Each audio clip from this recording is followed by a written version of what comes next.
வணக்கம். கொடுத்த வாக்கை காப்பாற்றினார் முதல்வர் விஜய். 2-3 ஆண்டுகளாக இருட்டடிப்பு செய்யப்பட்ட சட்டமன்ற நேரலை மீண்டும் தொடங்கி இருக்கிறது. இனி சட்டமன்ற நேரலை தொடரும். இது ஜனநாயகத்திற்கு மிகப்பெரிய ஒரு எடுத்துக்காட்டு. டிரான்ஸ்பரண்ட், குட் அண்ட் கிளீன் கவர்னன்ஸ்க்கு இன்றைய நிகழ்வு ஒரு எடுத்துக்காட்டு. மாண்புமிகு தமிழ்நாட்டோட அமைச்சர் ராஜ்மோகன், சட்டமன்ற நிகழ்ச்சிகளை நாங்க துண்டிக்க மாட்டோம், நேரலையை ரத்து பண்ண மாட்டோம், உள்ளது உள்ளபடியே காட்டுவோம், கடந்த காலங்களில் இருட்டடி பண்ணாங்க, நாங்க செய்ய மாட்டோம் அப்படின்னு நேற்றைய தினம் பேட்டி கொடுத்தார். ஆனா இன்னைக்கு சட்டமன்ற அவையோட நிகழ்ச்சிகள்ல முக்காவாசி நிகழ்ச்சி நேரடியில வரவே இல்லை, முழுக்க துண்டிச்சிட்டாங்க. ஏன்னா ஒருவேளை அவை நேரலை செய்யப்பட்டிருந்தா தமிழ்நாட்டு முதல்வர் விஜயோட பிம்பம் சுக்குநூறாக உடஞ்சு போயிருக்கும். ஏன்னா சட்டசபையிலே பேசாம கல்லூரி மங்க மாதிரி உட்கார்ந்திருந்த ஒரே ஆளு முதலமைச்சர் மட்டும்தான். ஏன்னா அவருக்கு பதில் தெரியாதா அப்படின்னு கேட்டீங்கன்னா அவருக்கு கேள்வியே புரியாது. கேள்வி புரிஞ்சிடல, அப்புறம் பதிலை யோசிக்கிறதுக்கு நம்மளுக்கு தான் ஒண்ணுமே தெரியாது.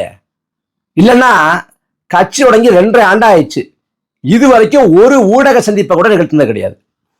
கத்தி படத்துல பாத்தீங்கன்னா 20 நிமிஷம் பேசுவாப்புல படத்துல, அதுவும் காத்திலே ஊழல் பண்ற ஊர் இது 2G அப்படின்னு தெரிவித்து விடுவாப்புல. மெர்சல் படத்துல அவரை கைது பண்ணிடுவாங்க, கைது பண்ணி கையில விலங்கு போட்டப்ப கூட இப்படி கையை காமிச்சுக்கிட்டு ஊடக சந்திப்பு. சர்க்கார்ல அதுலயும் ஊடக சந்திப்பு. ஆனா நிஜத்துல மைக்க நீட்டினா ஆள் எடுப்பாப்புல பாருங்க ஓட்டம், அந்த ஓட்டம் விடுவாப்புல. ஏன்னா அடிப்படையில விஜய்க்கு ஒன்றும் தெரியாது, இதுதான் யதார்த்தமான உண்மை. அவரால் படத்துல எப்படி வசனம் எழுதி கொடுத்து இதை ஏற்ற இறக்கமா இதை பேசுங்க, இந்த இடத்துல நீங்க உணர்ச்சிப்படுங்க, இந்த இடத்துல நீங்க ஆதங்கப்படுங்க, இந்த இடத்துல நீங்க கண்ணீர் விடுங்க அப்படின்னு எழுதி கொடுத்து எப்படி படத்துல நடிக்கிறாரோ அதே போல விஜயோட மேடை பேச்சுகள், பரப்புரை பேச்சா இருக்கட்டும், மாநாட்டு பேச்சா இருக்கட்டும், எல்லா பேச்சுகளும் எழுதி கொடுக்கப்பட்டு தான் பேசுறாரு. அவரால் சுயமா சிந்திச்சு பேசுவதற்கான திறன் இல்லை, ஆற்றல் இல்லை. ஏன்னா ஒன்றும் தெரியாது. அதனால சட்டசபையில அவர் கேள்வி கேட்டா பேசாம தான் உட்காந்துருப்பாப்புல.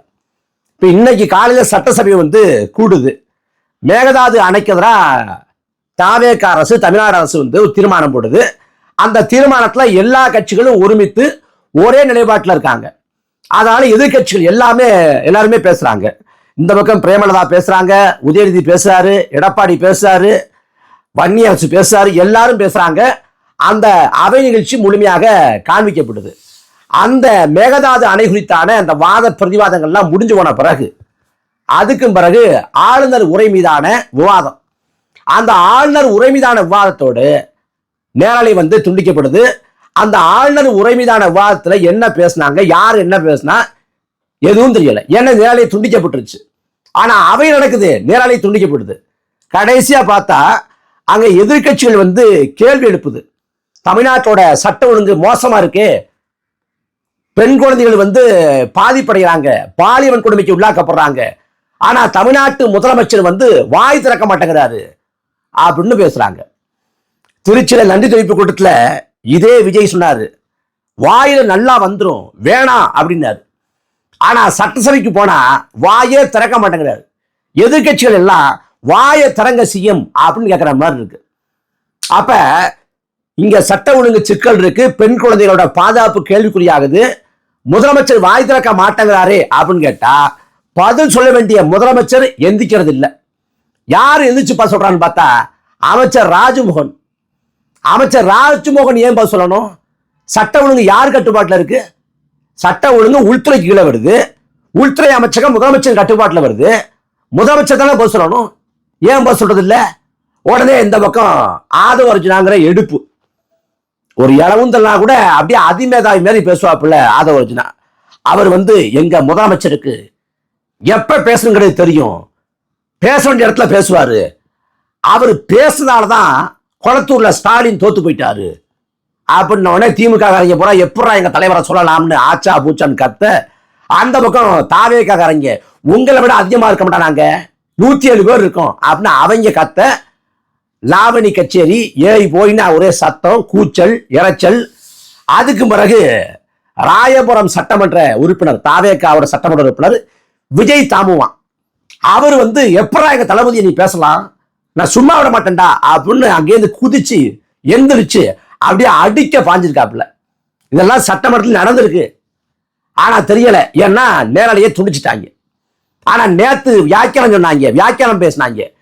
நாங்கள் வந்து வெளிப்படைத்தன்மையோடு நிர்வாகத்தை கொடுப்போம், நாங்க உள்ளது உள்ளபடியே காட்டுவோம், எதையும் இருட்டடிப்பு செய்ய மாட்டோம், மறைக்க மாட்டோம், நாங்க நேரடியா போடுவோம். ஒரு இளவையும் போடல, ஒரு இளவையும் போடல. ஏன்னா இனி வருங்காலத்தையும் இப்படிதான் இருக்க போகுது. நேற்றைய தினம் சபாநாயகர் பேசுறப்பவே நேரலை குறித்து பரிசீலனை செய்யப்படும்.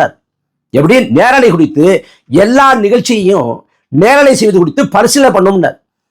எல்லா நிகழ்ச்சி நேரலை பண்றதுல என்ன சிக்கல் இருக்கு, என்ன தடை இருக்கு, ஒரு தடையும் இல்லை.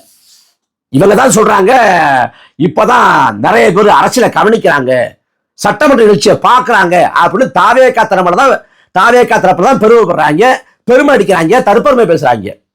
அப்ப நிறைய பேர் சட்டமன்ற நிகழ்ச்சியை பார்க்கறாங்க, அரசியலை கவனிக்கிறாங்கன்னா நீ சட்டமன்ற நிகழ்ச்சி நேரலை போடு, திமுக அம்பலப்படுத்து, திமுகவோட யோக்கியதைய வெளி உலகத்துக்கு காட்டு.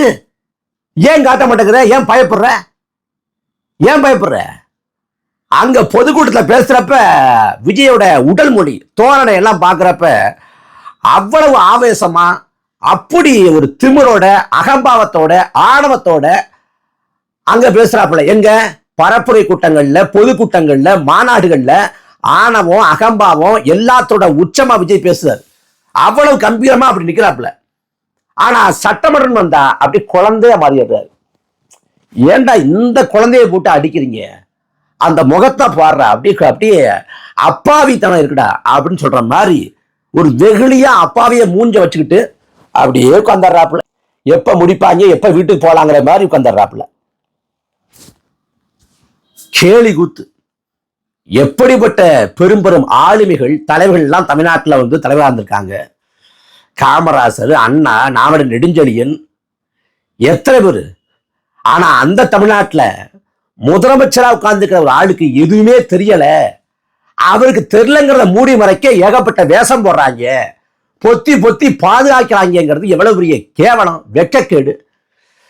அதாவது அமைச்சருக்கு தன் துறை என்னன்னு தெரியல, தன்னோட அமைச்சர் என்னன்னு தெரியல, அந்த அமைச்சகத்தோட பணி என்னன்னு தெரியல, வேலை என்னன்னு தெரியல, அதிகாரத்தோட வரையறை என்ன அப்படின்னு தெரியல, மக்களுக்கு ஓட்டு போட்ட எம்எல்ஏ யாருன்னு தெரியல, யாருக்கு ஓட்டு போட்டோம்னு தெரியல, முதலமைச்சருக்கு எதுவுமே தெரியல.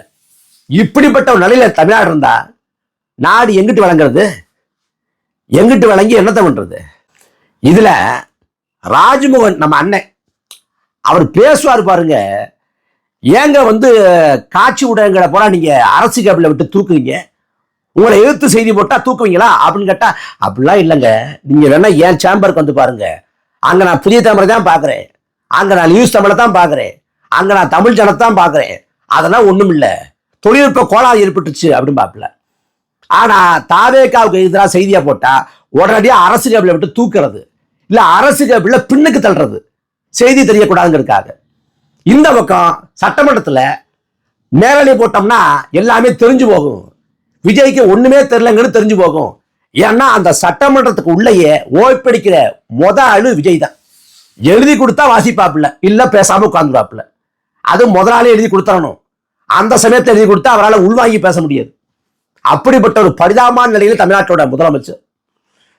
இவரையும் கொண்டாட ஒரு கூட்டம் தலைவராக ஏத்துக்கிட்டு யாரு சி மகேந்திர வேற போறாரு. அதான் கூத்தலையும் கூத்து, கொடுமையிலையும் கொடுமை, ஜீரணிக்கவே முடியல. எப்படா சி மகேந்திரன் போனார்னு நேற்று இரவு வந்து அவரோட பேச்சை கேட்டேன். ஒரு பேச்சை கேட்ட ரொம்ப அற்புதமான பேச்சு. அதே போல காவிரி குறித்து, காவிரி நதி உரிமை குறித்து அவர் பேசியிருப்பாரு. உலகத்துல எந்தெந்த நதிகள் இருக்கு, அங்க என்னென்ன ஒப்பந்தங்கள் இருக்குங்கிறத விலாவரியா பேசியிருப்பார். அதே போல வண்ணத்து பூச்சியின் மரண சாஸ்திரங்கிற ஒரு புத்தகம், அப்புறம் டெல்லியில அந்த வேளாண் சட்டங்களுக்கு எதிராக நடந்த போராட்டம், விவசாயிகளின் போராட்டம், அது குறித்தான ஒரு புத்தகம்னு பெரிய அறிஞர் சி மகேந்திரன். ஆனா அந்த அறிஞர் எல்லாம் தற்கொலை கூட்டத்தில் சேர்றாங்கிறப்ப என்னத்தான் சொல்லி தொலைக்கிறது. அதனால இன்னொரு 2 நாள் சட்டமன்ற நிகழ்ச்சி இருக்கு. திங்கள் செவ்வான்னு நினைக்கிறேன். செவ்வாய்க்கிழமை தளபதியோட பேச்ச பாருங்க, வேற மாதிரி இருக்கும் அப்படின்னு ஆதவராஜா சொல்றாப்புல. என்னதான் கிழிச்சு கேப்ப இட போறாரு அப்படின்னு பார்க்கலாம்னு ரொம்ப ஆவலோடு காத்திருக்கேன். அதே போல தமிழ்நாட்டு முதலமைச்சருக்கு பிறந்த நாள் வேற வருது. அப்ப திங்க செவ்வாய்ல சட்டமன்ற நிகழ்ச்சியில நேரடியை துண்டிக்காம இருந்தா நல்ல பொழுதுபோக்கா இருக்கும், நல்ல கூத்தா இருக்கும். என்ன பண்ணி தொலைய போறாங்கன்னு தெரியல, எப்படியும் போட மாட்டாங்க, துண்டிச்சுடுவாங்க. அப்ப சட்டமன்ற நிகழ்ச்சியை முழுசா போடாம தனக்கு பாதகமான சூழல் வர்றப்ப ரத்து பண்ணுவாங்க, நேரடியை துண்டிப்பாங்கன்னா திமுகவும் அதிமுகவும் இதுதான் பண்ணுச்சு. அதைத்தான் தாவேக்கா பண்ணுது. அதனால பெரிய மாறுபாடு இல்லை. இது என்ன கூத்துனா, குறுகிய காலம்தான் அந்த கூட்டத்தொடர் நடக்குது. அதனால கேள்வி பதில் பகுதி வேண்டாம். நீங்க கேள்வியை கேட்டு துறை சார்ந்த அமைச்சர் பதில பெற்று சொல்றது காலதாமதமாகும் அப்படின்னு அதை ரத்து பண்ணிட்டாங்க. கேள்வி பதில் பகுதி ரத்து பண்ணிட்டாங்க. இருந்தும் கூட சட்டமன்றத்தில் விஜய் பேச மாட்டாரு, அதை நேரடியா போட மாட்டாங்கன்னா இவங்களோட யோக்கியதைய நாட்டு மக்கள் இனியாவது தெரிஞ்சுக்கிட்டு திருந்தினா நாடு வழங்கும்.